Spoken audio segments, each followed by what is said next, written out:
Welcome back. This is the Tutor Wizard. This is Jasper, and I'm Adrian. We're going to do another review. I know you want to see what's up there. Oh, what's that? Very nice. Okay, just be quiet in the background, okay? Please subscribe right here. You'll get notifications for this video, this series of videos, and a bunch of other ones that I'm doing. For these ones, what we're doing is we're going to do video 4 for the Math 120 final review. Number 8. What do we want to do with number 8? It says A is a 2 by 2 matrix A, B, C, D, and we have the determinant of A is 2, which is known, and it wants us to find the determinant of B, where B is this, where B has been essentially obtained from A by doing row and column operations, determinant operations to it, and we're going to now try and compute the determinant of B using determinant operations and carrying them around. Basically what we want to do is write this. The determinant of B is equal to this, the determinant of 3c, 2a plus c, 3d, 2b plus d. Now what we want to do is cleverly turn it into a, b, c, d, and then we can know that that is 2. First thing I see is I have a 3 in both of these. You cannot multiply the row by 1/3 to get rid of it this time. What you're really doing is seeing that I have 3 in both and factoring it out. This is equal to 3 times CD 2A plus C 2B plus D. I factor it out is the determinant rule. Now what can I do? I want CD to be in the bottom row, so I'm going to interchange the two rows. This is equal to -3 times 2a plus c 2b plus d cd. I get a negative every time I interchange two rows or two columns. I just interchange these two rows, so I get a negative on the outside. I'm keeping track of this. Next, I see that if I subtract row 2 from row 1, I will cancel the C and the D. So we're going to do that. We're going to replace row 1 goes to row 1 plus minus row 2. And we're going to get equals -3 still on the outside, but now I get 2A, 2B, C, D. And that operation by manipulating a row with another row doesn't change the determinant at all, so safe. Now what do I do? Again, I see now I have a 2 in the first row, so I can factor that out. That will become -3 times 2 times A, B, C, D. And now I know this is -6 times what is the determinant A, B, C, D. It told us the determinant of A is 2. Is what I'm looking for. This says this is 6 times 2, which is -12. The determinant of B is -12 if the determinant of A is 2. Next question. All right. Noodles came to see what's up. We're doing number 9 now. We just did number 8 with Jasper. You want to see? Okay. This one's Noodles. He's a good boy, aren't you? Yeah. You can play with Jasper. Yeah. Okay, number 9 says I've got a matrix A. It wants us to do 3 things. Find the transpose of A, find the trace of A, and find the inverse of A. The first two are relatively easy. The second one, we actually have to do some work. Or, sorry, it didn't want this. We can do that one also. That one will be super mean on an exam, but it wanted determinant of A. Good, let's do those 3 things. And coincidentally, if we'd done A minus 1, if we'd done a 4 where we find A minus 1, we'd have to compute a whole bunch of cofactors and compute the determinant anyways. We'll find out this is non-zero, and we would have to compute all of the cofactors, all 16 cofactors, and write that out. But for all intents and purposes, I'm not going to give you a huge 4 by 4 matrix or 10 by 10 matrix on an exam and say compute this on the exam. We'll find the first 3. The determinant of, or A transpose. A transpose is I interchange the role of the rows in the column, so this first column becomes the first row of A transpose.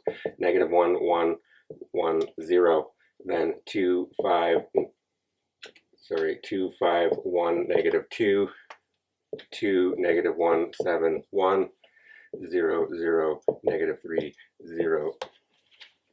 Hopefully you notice for the determinant that I have the row or column that has 3 zeros in it. That's the one I'm going to want to try and expand along.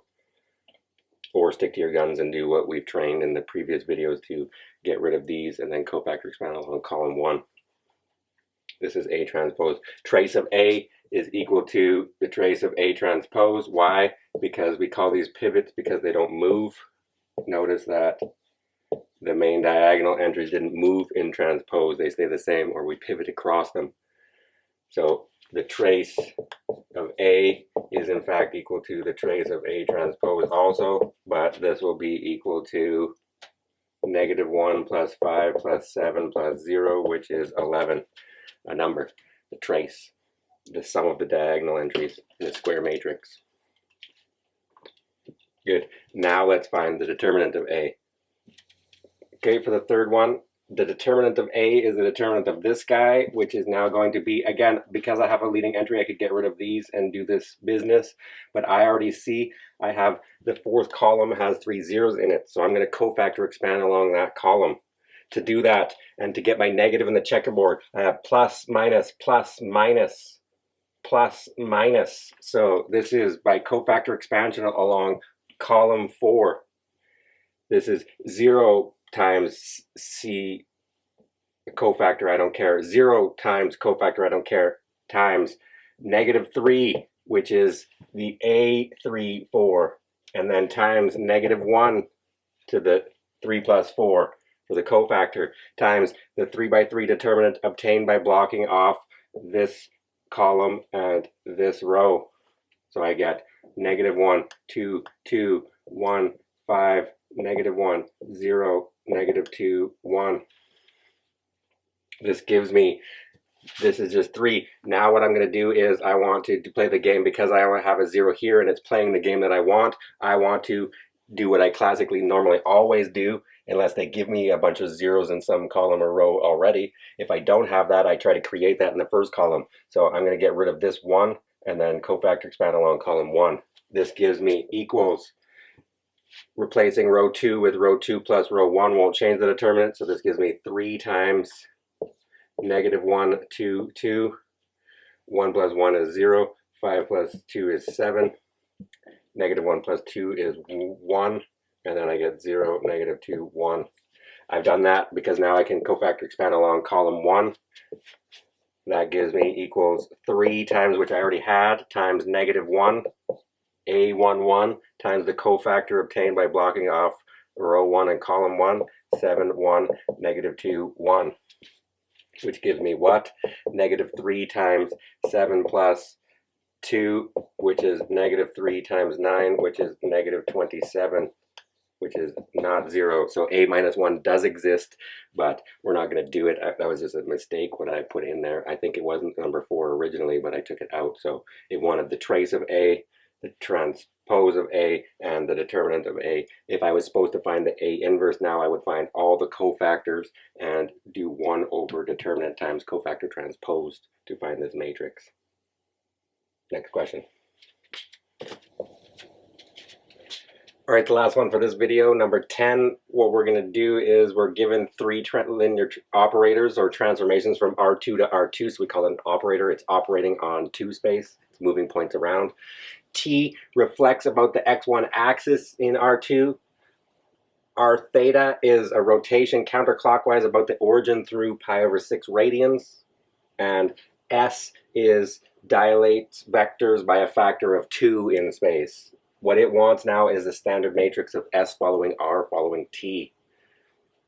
Okay, how do we do that? Before we start, basically what I do is I recap and you analyze and you look and find the standard matrix for each one of these things. Then we multiply them on the left to build the standard matrix of S following R theta following T. Let's do each one individually.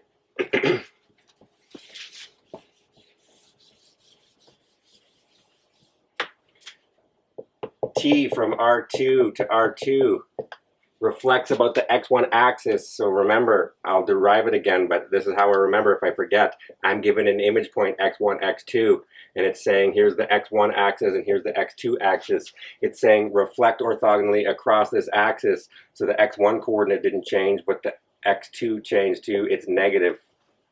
That tells me that T, remember, of x1, x2 is equal to x1 negative x2, which means that the standard matrix of T is equal to, we've done this before, but you can derive this any way you want, based on the images of E1 and E2 in R2, or using the clever method. Either way, this gives me 1, 0, 0, minus 1 is the standard matrix for T. The standard matrix for R theta from R2 to R2 is doing rotation counterclockwise about the angle pi over 6 radians. So what does that do? Remember, this one you're probably going to want to memorize, but it takes this, when I look at what happens to E1 and E2, it sends me to the standard matrix R theta for any theta is cos theta, negative sine theta, cos theta. R theta is pi over 6, so that will give me equals cos of pi over 6, which is what? Root 3 over 2. Sine of pi over 6 is 1/2, so negative 1/2, 1/2, and root 3 over 2. This is the standard matrix of the rotation. And then S from R2 to R2 is dilation by a factor of 2. So what's going to happen? X1, X2 is going to go to 2x1, 2x2. It's going to dilate the vector. So what's going to happen there? The standard matrix of S, I'm squeezing it in, we'll put it all together at the end. I needed this, and I needed this, and I needed, what is the standard matrix of S? 2 times the identity matrix. Therefore, what does the theorem tell us? Now we'll remind us what the theorem tells us. To find the standard matrix of all three, what do I need?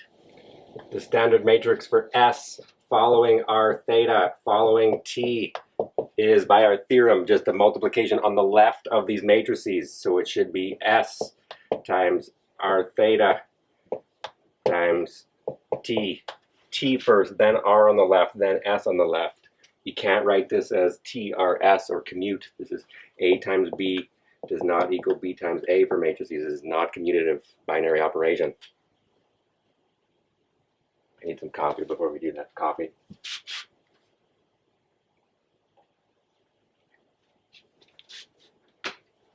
What does that give us? That gives us, what was S? S was 2, 0, 0, 2. You can pull the 2 out if you want to make this simpler. You'll see why I'm going to do that. Actually, I am going to do that. You'll see 2 times 1, 0, 0, 1 times, now R theta was this guy, root 3 over 2, negative 1/2, 1/2, root 3 over 2, and then times T, which was what? 1, 0, 0, minus 1. Then it's, where should I put the brackets? Now you see, we're allowed to use these when you actually have to multiply. I can pull the scalar out. What does the identity do to a matrix? Nothing. So where should I put the brackets? At the back of the front? I'm probably going to put them at the front because that's going to leave this one alone. This is equal to 2 times root 3 over 2, negative 1/2, 1/2, root 3 over 2. Why? Because identity doesn't do anything. I times A is A times 1, 0, 0, negative 1. Leave the 2 on the outside again. 2 times, what do I get? Now I have to multiply. I'm going to get root 3, 0, so root 3 over 2.